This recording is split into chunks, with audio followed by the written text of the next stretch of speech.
Franz Marc, a pivotal figure in early 20th century German art, was born on February 8, 1880, in Munich, the cultural capital of Bavaria.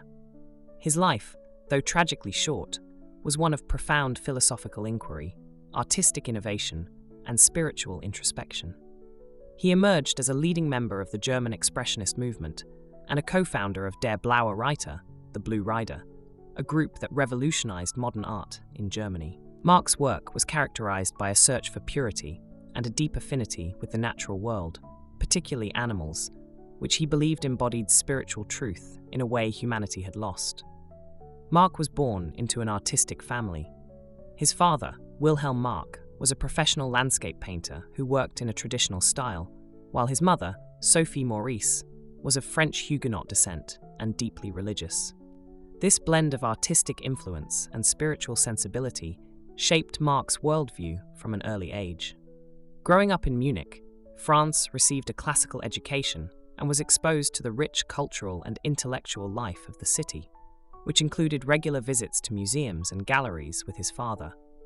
Initially intending to study theology or philosophy, he instead turned toward the visual arts, enrolling in 1900 at the Academy of Fine Arts in Munich. Marc's early years at the Academy were marked by a dissatisfaction with the conservative instruction he received. The curriculum was grounded in academic realism, which Marc found uninspiring and intellectually restrictive. He sought a more personal and expressive form of art. This restlessness led him to travel in search of inspiration and new ideas. In 1903, and again in 1907, he visited Paris, where he encountered the works of the Impressionists, Post-Impressionists, and Symbolists. Artists such as Vincent van Gogh, Paul Gauguin, and Paul Cézanne made a lasting impression on him, particularly their use of color and emotional intensity. During these formative years, Marc also undertook extensive travels within Germany and Italy, spending time in the Bavarian Alps and Tyrol. These experiences deepened his connection to nature and sparked a lifelong reverence for animals, which would become central to his art. He began to view animals not simply as subjects for artistic representation, but as embodiments of a lost innocence and harmony. Unlike human beings, who he believed had become corrupted by modern society and materialism, animals represented a pure, instinctual form of life, untainted by civilization's complexities. By 1910, Marc had started to articulate his personal artistic vision, one rooted in symbolism, color theory, and spiritual ideals. He met fellow artist August Macke, with whom he shared a close friendship and mutual respect. The two would later become central figures in the Expressionist movement. Marc also began corresponding with other avant-garde artists and intellectuals, developing ideas that challenged traditional aesthetics and emphasized the emotional and spiritual power of color and form. A key turning point in Marc's career came in 1911, when he met Russian painter Wassily Kandinsky. The two artists quickly discovered a shared interest in the abstract, the symbolic, and the spiritual dimensions of art. That same year, Kandinsky and Marc co-founded Der Blaue Reiter, a loosely organized group of artists committed to exploring new directions in painting and to expressing the inner truths of life through color and abstraction. The group rejected the academic art establishment and sought to establish a new visual language that could transcend the visible world and connect with deeper metaphysical realities. Der Blaue Reiter was not only a platform for artistic innovation, but also a philosophical endeavor. Marc contributed essays and theoretical writings to the group's publications, articulating his belief that art must evolve to express the spiritual crisis of the modern world. He saw the upheavals of the early 20th century, industrialization, secularization, and the loss of traditional values, as evidence of a profound cultural dislocation. For Marc, the artist's role was to help humanity rediscover meaning by reconnecting with the eternal and the transcendent. This mission was reflected in his use of symbolic color, such as blue for spirituality and masculinity, yellow for joy and femininity, and red for violence or matter, and stylized forms that emphasized inner essence over outer appearance. From 1911 to 1914, Marc's artistic output intensified. He held exhibitions with Der Blaue Reiter, participated in important international shows, and engaged in extensive intellectual correspondence with artists and thinkers across Europe. His ideas and works were deeply influenced by contemporary developments in philosophy, particularly those of Friedrich Nietzsche, whose critique of modernity and celebration of instinctual life resonated with Marc's views. Theosophy and Eastern religions also played a role in shaping his cosmology, leading him to see the world as a unity of spirit and matter, constantly in flux. Despite his growing success, Marc was increasingly troubled by the social and political direction of Europe. His writings during this period reflect a growing sense of doom, as he predicted that a major upheaval was approaching, one that would radically alter civilization. This sense of foreboding came to fruition in 1914 with the outbreak of World War I. Like many intellectuals and artists of his generation, Marc initially viewed the war as a potential cleansing force, one that might sweep away the corruption of modern society and create a new, purer world. In August 1914, Franz Marc enlisted in the German army. He believed that participation in the war was a moral and spiritual duty, an expression of his ideals of sacrifice and renewal. However, the brutal realities of trench warfare soon disillusioned him. Though he continued to produce sketches and writings from the front, the tone of his work became darker and more introspective. The war, which he had once seen as a path to redemption, now appeared to him as a descent into chaos and destruction. By 1916, Marc had risen to the rank of lieutenant and had earned recognition for his service. Tragically, his life was cut short on March 4, 1916, when he was killed by a shell fragment during the Battle of Verdun, one of the war's bloodiest and most devastating confrontations. He was 36 years old. Marc's death was a profound loss to the art world and to the broader spiritual and intellectual movements of his time. Though his career spanned barely a decade, his influence on German Expressionism and modern art more broadly was immense. His legacy lived on in the continued development of abstract and symbolic art, and his philosophical writings remained influential long after his passing. Franz Marc's untimely death in March 1916 brought abrupt closure to a luminous, if brief, creative trajectory. Yet the aftermath of his passing catalyzed a proliferation of interest in his life, thought, and art. In the years immediately following World War I, Marc's work was championed by friends and fellow artists who sought to preserve his vision and extend the spiritual inquiries he had pursued so ardently. His art and writings became touchstones for later generations of expressionists and early abstract painters, ensuring that his voice endured well beyond the trenches of Verdun. Within months of Marc's death, the surviving members of Der Blaue Reiter, notably Wassily Kandinsky and Gabriele Munter, organized a memorial exhibition in Munich. This show, held in mid-1916 at the Tannhauser Gallery, presented scores of Marc's canvases alongside sketches and theoretical writings, offering viewers an immersive panorama of his aesthetic evolution. The memorial proved pivotal.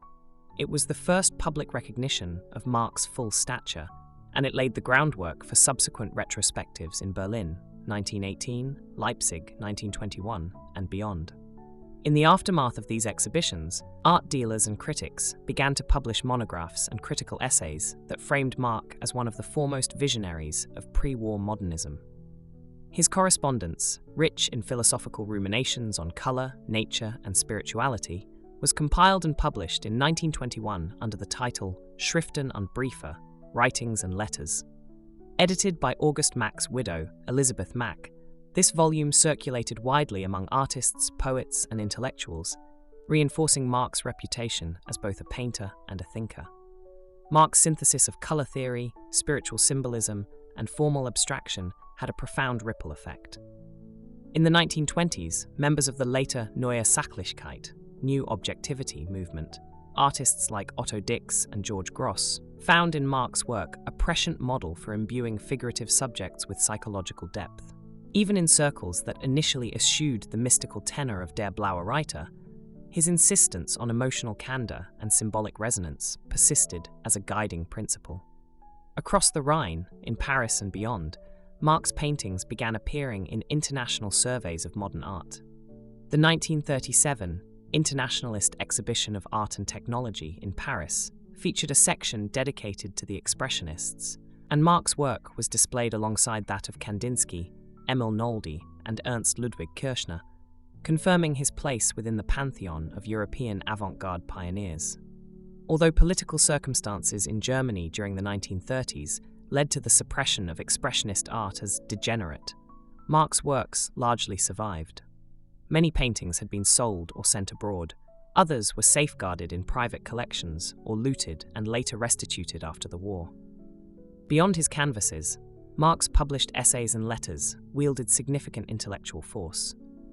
He argued for an inner necessity in art, that true creativity must spring from spiritual authenticity rather than conforming to social fashion or purely decorative ends. His writings on color were particularly influential.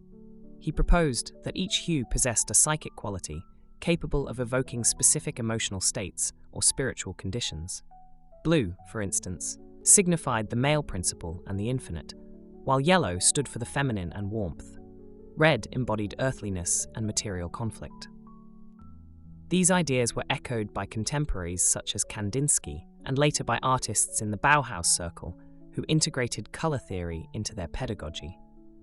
Marc also explored the notion of a universal, animal language, believing that creatures communicated truths about the cosmos that humans had forgotten.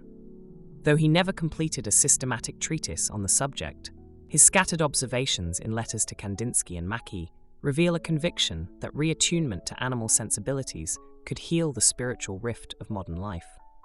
This quasi-ethological speculation foreshadowed later currents in eco-criticism and animal studies, and it resonates today in interdisciplinary dialogues around art, ecology, and ethics.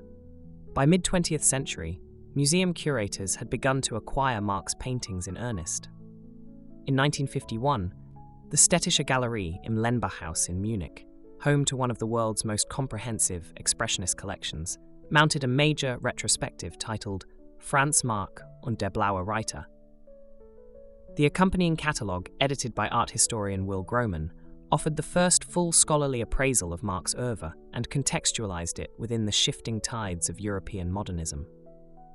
Across the Atlantic, the Museum of Modern Art in New York added Marc's Blue Horse Eye, 1911, to its collection in 1947, inaugurating a period in which American audiences came to see him as a critical precursor to abstract expressionism.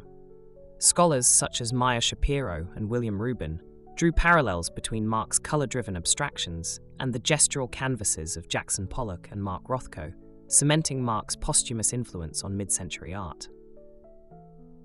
In recent decades, Franz Marc has continued to attract scholarly and curatorial attention. The centenary of his death in 2016 prompted exhibitions in Munich, Cologne, and New York, each accompanied by new research into his personal archives. These projects unearthed previously unpublished letters, photographs, and early sketches, offering fresh insights into his creative process and the dynamics of Der Blaue Reiter. Contemporary art historians have explored Marc's intersectional relevance. His fusion of nature mysticism and abstraction speaks to today's concerns about environmental crisis and the search for alternative modes of knowing. Curators have paired his work with that of modern eco-artists, staging dialogues about the human-animal divide and the spiritual dimensions of ecological awareness. At the same time, digital humanities initiatives have made Marc's letters and writings freely accessible online, inviting interdisciplinary analysis from philosophers, theologians, and scientists. Marc's theoretical writings found their way into art curricula around the world. His propositions on color psychology are standard fare in undergraduate design courses, and his example is cited in philosophy classes exploring aesthetics and phenomenology. Outside academia, Marc's bold use of color and stylized animal imagery has influenced illustrators, graphic novelists, and animators. From book covers to animated features, echoes of Marc's vivid palette and simplified forms continue to appear, demonstrating the enduring power of his vision. Moreover, Marc's life story of youthful idealism, wartime service, and premature death has captured the imagination of writers and filmmakers. Biographical novels and documentary films have dramatized his friendship with Kandinsky, his philosophical ruminations on nature, and the tragic irony of an artist who championed spiritual renewal only to fall victim to the horrors of mechanized warfare. Though Franz Marc's career spanned less than 2 decades, his impact on the course of modern art has proven enduring. By melding symbolic color theory with a profound empathy for the non-human world, he expanded the expressive possibilities of painting and laid conceptual foundations for abstraction. His dual role as artist and theorist enriched the intellectual life of the Expressionist movement and anticipated later explorations into the interplay of art, spirituality, and ecology. Today, more than a century after his death, Marc's work continues to inspire and provoke. His paintings hang in major museums across Europe and America, but even more importantly, his ideas live on. In art schools, scholarly debates, and the ever-evolving dialogue between humans and the natural world. In a time marked by environmental uncertainty and spiritual searching, Franz Marc's legacy offers both aesthetic delight and a profound reminder that art can be a conduit to deeper truths, and that through color and form, we may yet rediscover our place within the larger tapestry of life.